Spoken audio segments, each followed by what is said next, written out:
don't even know what I'm saying right now. When you're so excited, you become lost in of words. But thank God, thank God, thank God, thank God. It's another beautiful day. I'm just trying to see if my face is all good because I don't usually, I do not usually use makeup on my face like whenever I come online. So I'm always trying to see if it's good, if I look okay, if I look presentable.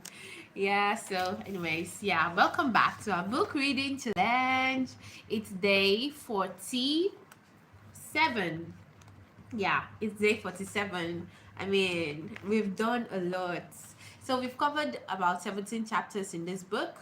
Okay, so um yeah, we're on chapter 17.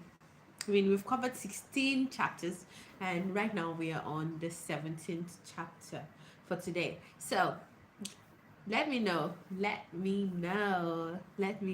you think, so far about this book, The Power of Your Subconscious Mind by Dr. Joseph Murphy.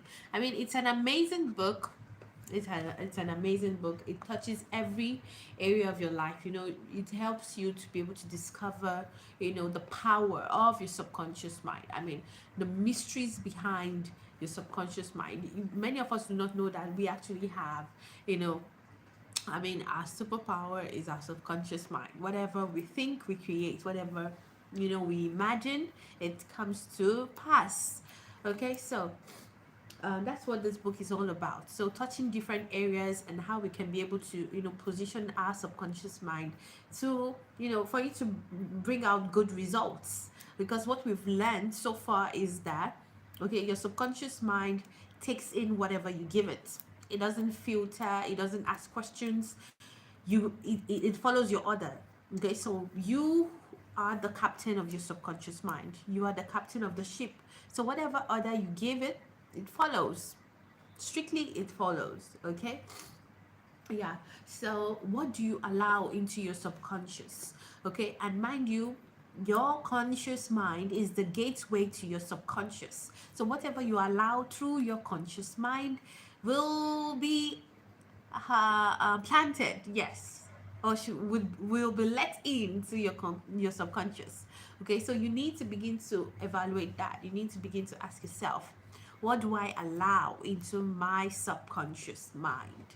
Okay, yeah. So you can use your subconscious mind, in so many ways. Okay, you can position it in so many ways that it would yield productivity, it would yield fruitfulness. Okay, it would yield positivity. So yesterday we discovered how you can be able to use your subconscious mind, in terms of building human relations, in terms of handling difficult people. Okay, building strong connections with people, trying to handle, difficult people. We learned a lot yesterday about empathy, about sympathy, and even before that, like 2 chapters ago, we learned about how to be able to position our subconscious mind, in our marital lives. So if you're married and you want to be able to have a healthy, a healthy boost, or you want to be able to know how to, you know position your subconscious in a way that you make the right decisions, in a way that you know you're able to, no matter the challenges you face in your marriage, you're able to position your subconscious mind in a positive light. Okay, so we've learned so much, so much, so much. So today we're talking about forgiveness. I mean, we're going to be learning about forgiveness. Okay, so how to use your subconscious mind for forgiveness. So I'm just going to, before that, I'm just going to, highlight some of the lessons I learned from yesterday's, chapter, which was all about, you know, um, um, human relations. Okay, handling difficult people. Now, here's one thing I highlighted here. A hateful or resentful thought is a mental poison. Do not think ill of another, for to do so is to think ill of yourself. You are the only thinker in your universe, and your thoughts are creative. Okay, so what you need to know is that whenever you're thinking ill of someone, whenever you have hatred or you resent someone, it is projecting, you're projecting that towards yourself. You're actually projecting that towards yourself. Okay, so make sure that your thoughts are creative, okay, towards others. No matter what they do to you, do not think ill of others. I know that it's difficult. I know that it's something that feels it feels impossible to do, but it's something that we have to, adapt to. We have to learn. Okay. Now, let me read out another point. So, the good you do, the kindness preferred, the love and good will love and goodwill you send forth will all come back to you multiplied in many ways. The good you do, the kindness, the goodwill, the forgiveness, okay, the compassion, it will all come back to you in multiple ways. Okay, so you know what the Bible says? It says give and it will come back to you. So it's not just giving money, it's not just giving time. Giving love, giving kindness, giving compassion, it can come back to you as well in multiple ways than you ever could have imagined. And it says, and it's vice versa as well. So if you give bad, if you give evil, it will come back to you in multiple ways. Okay, if you do wicked to others, it will come back to you in multiple ways. So the Bible says the evil that men do will surely live after them. Okay, so whenever you're trying to you're trying to do an action, is it good, is it bad, is it ugly, is it wicked, is it evil, you have to think about it, because one thing you have to know is that it will come back to you in multiple ways. Now, here's another thing I highlighted: become emotionally mature and permit other people to differ from you. They have a perfect right to disagree with you, and you have the same freedom to disagree with them. You can disagree without being disagreeable. Okay, yeah, so I love that one because for me personally, I can become defensive when someone tries to criticize me, or so or when someone is not really agreeing to my values or my beliefs, and you're trying to taint my opinion, all those things like that. So we have to be able to try to how will I put it now, be try to strive to grow maturely emotionally. Okay, try to be mature, be emotionally mature. Okay, and you have to teach yourself that others can have their opinion. They have the right to have their opinion, their perspective about everything concerning you. They have the rights. Okay, you have to remind yourself that. So just as they have the right to disagree, you have the right to disagree, but it doesn't mean that any of us should resort to violence. Okay, so we can disagree. Excuse me. Okay, so each person has the right to disagree. Okay, now here's another one: the other person cannot annoy you or irritate you except you permit them. Your thoughts is creative. You can bless him. If someone calls you a skunk, you have the freedom to say to the other, God's peace fills your soul. Okay, so someone can annoy you, someone can choose to annoy you, someone can choose to irritate you. Okay, but how do you react to that person? So if someone says something ill about you, or if you're faced with a bully, okay, if you're faced with a bully, so how do you react? Okay, so you reacting, giving the same energy the bully wants, the same negative energy the bully wants, will only make things worse. So try doing the opposite. Okay, so all you owe any person in the world is love, and love is wishing for everyone what you wish for yourself: health, happiness, and all the blessings of life. Yeah, so I'm going to go off mic, and when I return, I'll share with you what I've learned for today. I'm sure it's going to be an amazing one. And today's title is about, today's chapter is all about how to use your subconscious mind for forgiveness. How to use your subconscious mind for forgiveness. And forgiveness is super, super important in our friendships, in our relationships. Yeah. Hi, Sarah. Hi, Sarah. What's up? What's up? What's up? How are you doing today? Okay, so if you've got a book, Sarah, please, okay, one chapter a day. One chapter a day keeps ignorance away. Okay, that's our slogan for this book reading challenge. So I just want to encourage you, sis. If you have a book, you can read with me, and let's learn and invest in our minds together. Yeah. So I'll talk to you soon.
I'm back. Okay, so like I told you, this chapter is all about forgiveness and how you can be able to use your subconscious mind to forgive. Okay, now one of the essential ingredients in the art of forgiveness is the willingness to forgive. Okay, so if you want to be able to take up that action to forgive someone who has wronged you, who has said all manner of evil against you, you know, you have to, you need to have that desire to forgive the person. Okay, and you're not just forgiving because, okay, I'm a Christian, God says you should forgive. No, you need to have that desire within you. You need to be able to understand, innately understand, why do I need to forgive this person? Okay, you need to understand why before doing it. Okay, so that comes from the desire. You need to be you need to have that desire, and you need to be willing, not forced by anyone, okay, to forgive a person. Okay, so here are some points. Here are some points that I highlighted. God or life never sends disease, sickness, accident, or suffering. We bring these things on ourselves by our own negative, destructive thinking based upon the law. As we sow, so shall we reap. Okay, so whenever we are facing some sort of challenges, and all, sometimes or most times it's not God or it's not life, it's just us, you know it's just us and how we position our minds towards it, what we think about the situation. Okay, so if you keep sowing negative, destructive thoughts, you will reap the same, because the Bible says what you sow is what you reap. Okay, here's another point. If another person criticizes you and these faults are within you, rejoice, give thanks, and appreciate the comments. This gives you the opportunity to correct the particular fault. Okay, so if someone is criticizing you, even though it is not, they are not saying it in the right approach, or they're not saying it in words that you would naturally love to hear. Okay, no, they might be saying it so bluntly, you understand, that it would it would make you feel some sort of way. But regardless, if you feel like, okay, these faults are actually, like, what the person is actually saying is right, even though they're not saying it in the right way, but it's actually right. Okay, if you feel like, okay, they're actually right, appreciate their efforts, appreciate their comments, appreciate it, rejoice, and give yourself the opportunity to correct your faults. Okay, now there is nothing good or bad, but thinking makes it so. There is no evil in the desire for food, wealth, or true expression. It depends on how you use these urges, desires, or aspirations. Your desire for food can be met without killing someone for a loaf of bread. Okay, so there's no desire in living well, in having all the goodies of life. But the question is, okay, how do you control these urges? How do you use these urges? Okay, so to forgive is to give something for. Give love, give peace, give joy, give wisdom, and all the blessings of life to the other person until there is no sting left in your mind. This is really the acid test for forgiveness. So I enjoyed this chapter about forgiveness because it's something that is quite hard. It's quite a difficult task, if I must say. Okay, so it's quite a difficult task. Okay, but we have to forgive. Okay, forgiveness, it does you more good than the other person. Okay, yeah, so I'm going to go I'm going to go offline. And today I'm not just organized, please forgive me. I don't know, maybe it's because I had a long day or something. But anyways, thank you guys for doing this with me once again. It's another day, another amazing book reading challenge day. I'll see you tomorrow. Okay, take care. God be with you. God bless you. And do not forget, your mind is formidable. Take care. Bye.